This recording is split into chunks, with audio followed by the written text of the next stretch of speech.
Hi. So మీ name? Vishnu. Vishnu. So రేపు women's day కదా, women's డేకి డెడికేట్ చేస్తూ మీరు ఏమని చెప్తారు? ఏం చెప్తాం అమ్మ, ఇటు అబ్బాయిలు లవ్ చేసి ఆ, చనిపోయిన వాళ్ళు అమ్మాయిలు ఉన్నారు, ఇటు అబ్బాయి. అమ్మాయిలు లవ్ చేసి అబ్బాయిలు చనిపోయే వాళ్ళు ఉన్నారు. అంటే అమ్మాయిలు చనిపోయే వాళ్ళు ఉన్నారు, అబ్బాయిలు చనిపోయే వాళ్ళు ఎంతోమంది ఉన్నారు. సిన్సియర్ లవ్ అని అదని ఇదని, ఇంకా దాని గురించి మాట్లాడి గిట్ట వేస్ట్, అది టైం అంటే వేస్ట్. ఉమెన్స్ డే అంటే చనిపోవడం ఒక్కటే ఉందా, లవ్ ఒకటే ఉందా? ఇప్పుడు అమ్మాయిలు అబ్బాయిలను చంపేసారు కొంతమంది, అబ్బాయిలు అమ్మాయిలను కొంతమంది చంపేసిన వాళ్ళు చాలామంది ఉన్నారు. సో ఇంకేం చెప్తుంది దాని గురించి, చెప్పనప్పుడు విననప్పుడు ఇంకా చావుల దాకా వెళ్తున్నావు.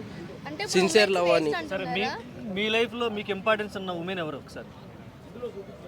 అంటే అమ్మ, లేకపోతే వదిన, అక్క, చెల్లి, ఎవరో ఒకరు ఉంటారు కదా. మమ్మీ మీ డాడీ. లైఫ్లో, ఆ? Mummy daddy. ఓకే, మీ మమ్మీ. ఎస్. అంటే ఎందుకు ఉమెన్స్ అంటే అంత పగ పెంచుకున్నారు మీరు? మీ లైఫ్ లో ఏమైనా బ్రేకప్స్ లాంటి ఏమైనా జరిగినాయా? ఒకప్పుడు అయినాలే, ఇంకా అవన్నీ స్టోరీ ఎందుకు లేదు. అయినాయా? అయినదియా? అయ్యింది, అయిపోయింది. అయ్యింది, ఇప్పుడే హ్యాపీగా ఉన్నా. మీ మమ్మీ గురించి ఏం చెప్పాను నువ్వు? ఒక మాటలో కానీ, లేదంటే ఒక నీ డీటెయిల్ మనస్ఫూర్తిగా ఏం చెప్పాలంటే ఏం చెప్పాలి? మా దేవత. ఓకే, ఇంకా ఎస్. అంతేనా? మా హీరో, మా డాడీ హీరో. సో అమ్మ కోసం ఒకటే మాటలో దేవత అని చెప్తారు. ఎస్. ఓకే, అమ్మ నీ కోసం చేసిన త్యాగం కానీ, లేదంటే నీ కోసం ఇష్టంగా చేసేవి కానీ ఏమైనా షేర్ చేసుకుంటారంట?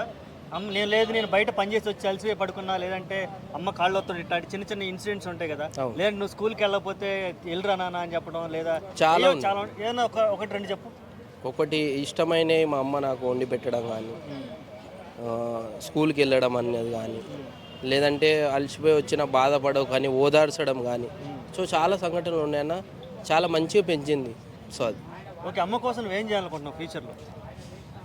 సంతోషంగా ఒక ఎక్స్పెక్టేషన్స్ ఉంటాయి కదా కనీసం. ఉంటాయి కానీ నేను ఆల్రెడీ చేసేసానన్న. మా అమ్మకి ఏదైతే చేయాలనుకున్నానో అది చేసేసిన.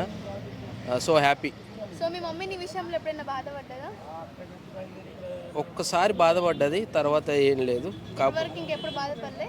లేదు, ఎందుకంటే దూరంగా ఉంటున్నాం, హైదరాబాద్లో ఉంటున్నాం, వాళ్ళ ఊర్లో ఉంటున్నాం. సో చాలా బాధ అనిపించింది. సో అయినా హ్యాపీ, ఫోన్లో మాట్లాడుతూ హ్యాపీ. ఓకే, మిస్ అవుతుంటావా ఎప్పుడు అమ్మని? మిస్ అవుతుంటావా అంటే చూడాలనిపించినప్పుడు దగ్గర లేదు, అలాంటప్పుడు ఎప్పుడు ఏం చేస్తావు? ఎప్పుడైనా ఏదైనా అవును, లాస్ట్ టైం న్యూ ఇయర్కి బాగా మిస్ అయిపోయింది. అంటే వెళ్దాం అనుకున్నా, సో వెళ్ళలేదు. సో చాలా మిస్ అయ్యి.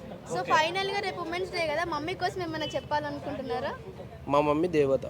సో అది అంతే. అంతేనా? అంతే. సో ఏం లేదు ఇంకా చెప్పేది, మమ్మీకి థ్యాంక్స్ ఇలాంటిది ఉంటుంది కదా, ఇన్ని ఇయర్స్ మీకోసం సపోర్టివ్గా ఉండి మీ అంటే మీ కష్టాలు కూడా మీకు తెలియకుండా పెంచే వాళ్ళు మమ్మీ వాళ్ళే కదా. అందు గురించే మా దేవత అని చెప్తాం. అంతే. మా మమ్మీ ఓకే, అంతే. నీకోసం ఇష్టంగా చేసి పెట్టే రెసిపీ ఏంటి మమ్మీ?